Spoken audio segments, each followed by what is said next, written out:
Selamat siang, saya Sandra Australia dari 12 Akuntansi 2. Di sini saya ingin mengikuti kelas meeting yaitu religius. Saya memilih membaca kitab suci. Saya akan membaca kitab suci yaitu terambil dari Matius pasal 5 ayat yang ke-1 hingga yang ke-12. Sebelum saya membaca kitab suci, marilah kita berdoa untuk pembacaan Alkitab. Mari kita bersatu di dalam doa. Tuhan Allah yang maha baik, pada saat ini Tuhan, hamba-Mu Tuhan ingin membaca sebagian daripada firman-Mu Tuhan. Mohon Engkau urapi dan sertai bibir mulut hamba-Mu ini Tuhan, agar apa yang hamba-Mu baca dari sebagian firman-Mu ini Tuhan, dapat menyertai setiap langkah kehidupan hamba-Mu. Inilah doa dan harapan-Ku Tuhan, hanya di dalam anak-Mu Yesus Kristus aku berdoa dan mengucap syukur. Haleluya, amin.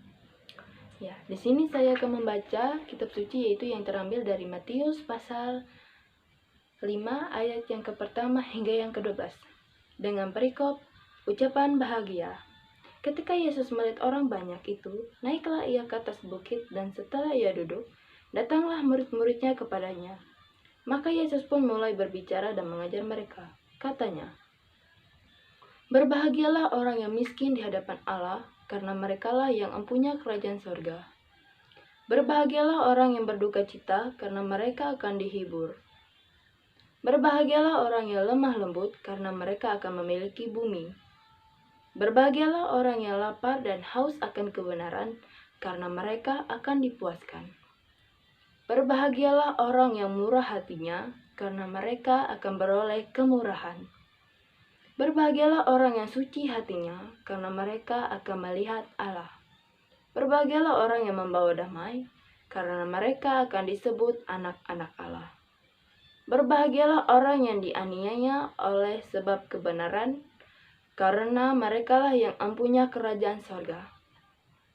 Berbahagialah kamu, jika karena aku kamu dicela dan dianiaya, dan kepadamu difitnahkan segala yang jahat. Bersukacitalah dan bergembiralah, karena upahmu besar di sorga, sebab demikian juga telah dianiaya nabi-nabi yang sebelum kamu." Sedemikian jauh pembacaan firman pada hari ini. Berbahagialah orang yang mendengarkannya dan melakukannya hari lepas hari. Haleluya, amin.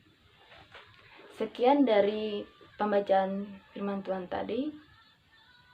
Saya ucapkan terima kasih dan selamat siang.